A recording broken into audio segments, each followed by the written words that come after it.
Jai Sairam. Welcome back to my channel. இன்றைக்கி இந்த பதிவில் நம்ம தொடர்ந்து நவராத்திரி பதிவுகளை தான் பார்த்துட்ருக்குறோம். அதை பற்றி தான் ஷேர் பண்ணிகிட்ருக்கேன். இன்றைக்கி நாளை 5ஆம் நாள் கூடிய அலங்காரம், மலர், நிறம், நெய்வேத்தியம், சொல்ல வேண்டிய மந்திரம், இதை பற்றி இந்த பதிவில் பார்க்கலாம். நவராத்திரியின் 5ஆம் நாள் மகாலட்சுமியை வழிபாடு செய்வதற்கான 2வது நாள்.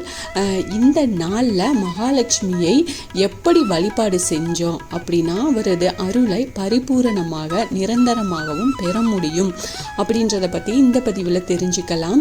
இந்த முறையில் மகாலட்சுமியை வழிபாடு செய்கிறதுனால வீட்டில் குறைவில்லாமல் செல்வ வளம் பெருகும் அப்படின்னு ஒரு ஐதீகம் இருக்குது. அப்படிப்பட்ட வழிபாட்டு முறையை நாம் இந்த பதிவில் பார்க்கலாம். முழுசாக ஸ்கிப் பண்ணாமல் இந்த பதிவை பாருங்கள். நிச்சயமாக உங்களுக்கு பயனுள்ள பதிவாக இருக்கும். அதுக்கு முன்னாடி என்னோட சேனலுக்கு தொடர்ந்து சப்போர்ட் பண்ணுங்கள், லைக் பண்ணுங்கள், ஷேர் பண்ணுங்கள், கமெண்ட் பண்ணுங்கள், மறக்காமல் சப்ஸ்கிரைப் பண்ணுங்கள், பெல் ஐக்கானை கிளிக் பண்ணுங்கள். நவராத்திரியின் 5ஆம் நாள் அப்படிங்கிறது நவராத்திரி பண்டிகையின் மையப்பகுதியாக பார்க்கப்படுது. இது மகாலட்சுமி தாயாரை வழிபடக்கூடிய 2வது நாள். இது பஞ்சமி திதியில் வர்றதுனால வாராகி அம்பிகையை வழிபாடு செய்கிறதுக்கும் ஏற்ற நாள்னே சொல்லலாம். அதனால இது இரட்டிப்பு பலன் தரக்கூடிய ஒரு நாளாக பார்க்கப்படுது. இந்த நாளில் மகாலட்சுமி தாயாரை எப்படி வழிபாடு செய்யணும், என்ன மலர் படைச்சு, என்ன நெய்வேத்தியம் படைச்சு, என்ன மந்திரம் சொல்லி வழிபாடு செய்யலாம் அப்படின்றதையும் நாம் இதில் தெரிஞ்சுக்கலாம். அதாவது அம்பிகையின் பெயர் பார்த்திங்கன்னா மோகினி, வைஷ்ணவின்னு சொல்லுவாங்க. அதுக்கப்புறமா மலர் பார்த்திங்கன்னா மனோரஞ்சிதம் இல்லைன்னா பாரிஜாத பூ, இலை பார்த்திங்கன்னா திருநீற்று பச்சை இலை, நெய்வேத்தியம் தயிர் சாதம் வைக்கலாம். அப்புறம் பயிரில் சுண்டல், இந்த சுண்டல் இருக்குது இல்லையா, அதில் கடலைப்பருப்பு, இந்த கருப்பு சுண்டல், இந்த மாதிரி பூம்பருப்பு சுண்டல், இப்படி ஏதாவது வச்சுக்கலாம். பழம் வைக்கிறதா இருந்தால் நீங்கள் மாதுளம் பழம் வச்சு வழிபாடு செய்யலாம். உகந்த நிறம் பார்த்திங்கன்னா சிவப்பு நிறம். இந்த நவராத்திரியின் 5ஆம் நாளில் சொல்ல வேண்டிய மந்திரங்கள் என்ன அப்படின்னு நான் ஒவ்வொன்று சொல்கிறேன். டிஸ்கிரிப்ஷன்லேயும் கொடுக்குறேன், நீங்கள் கண்டிப்பாக எழுதி வச்சுக்கோங்க. ஓம் ஹ்ரீம் க்ளீம் வைஷ்ணவி ஓம், இது மூல மந்திரம்.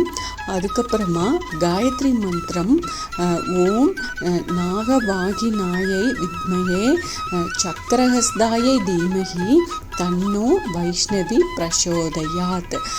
இது ஒரு காயத்ரி மந்திரம். இன்னொரு மந்திரம் சொல்கிறேன்.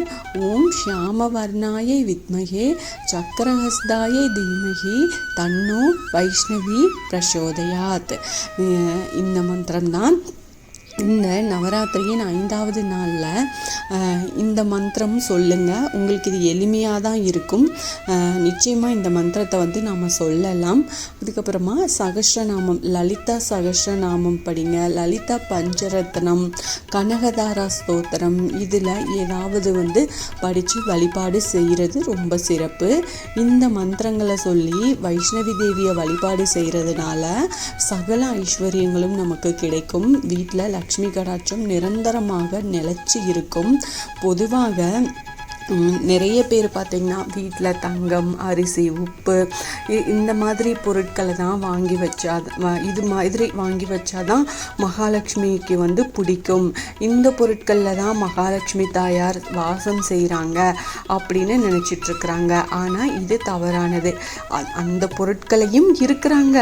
யாருடைய மனமும் வீடும் சுத்தமாகவும் நறுமணத்துடனும் இருக்குதோ அங்கே தான் மகாலட்சுமி தாயார் வாசம் செய்வாங்க. இதை நாம் எப்போவுமே இந்த விஷயத்தை நல்ல ஞாபகத்தில் வச்சுக்கணும். பிறருக்கு தீங்கு நினைக்காமல் நல்லது மட்டுமே நினைக்கிறவங்க கிட்டையும் தான் மகாலட்சுமி விரும்பி வாசம் செய்வாங்க. நம்ம மனசில் ஃபுல்லாக கெட்ட எண்ணத்தோடு இருந்தோம் அப்படின்னா நிச்சயமாக சாமி நம்ம பக்கத்துலேயே வராதுங்க. வீட்டில் கதவு உள்ளிட்ட இடங்களில் துணிகளை போடுறது, சமையலறையை சுத்தமாகவும், எச்சில் சுத்தமாக வச்சுக்கணும். எச்சில் பாத்திரம் பாத்திரங்களை கழுவாமலும் அந்த இது மாதிரி வச்சிருக்கிற வீடு வந்து துர்நாற்றம் வீசும் இடங்களில் நிஜமாக வந்து மகாலட்சுமி தாயார் வந்து தங்கவே மாட்டாங்க. இதனால தான் எப்போதுமே வீட்டை வந்து சுத்தமாக வச்சிருக்கணும்னு சொல்கிறாங்க. நவராத்திரி சமயத்தில் அழகாக அலங்கரித்து நறுமணத்தோடு வச்சிருக்கணும், முக்கியமான விஷயம் இது. அதே போல் நம்முடைய வீட்டுக்கு வர்றவங்களுக்கு மகாலட்சுமி வருவதாக நாம் வந்து பார்க்குறோம். நம்ம வீட்டுக்கு யார் வந்தாலும், எந்த சுமங்கலி வந்தாலும் அம்பாலே நம்ம வீட்டுக்கு வர்றதாக நம்பப்படுது.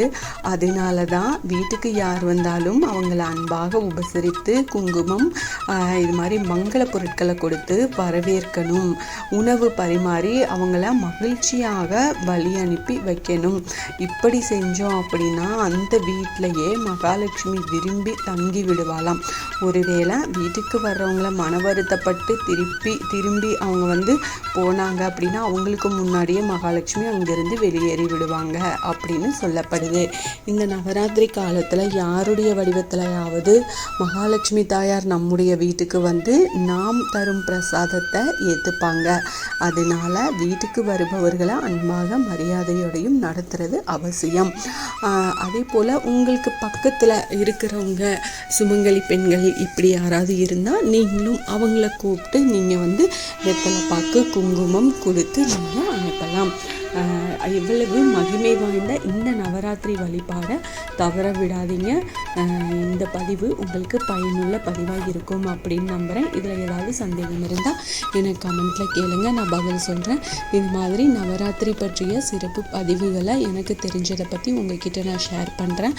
Thank you friends. மீண்டும் அடுத்த பதிவில் சந்திப்போம்.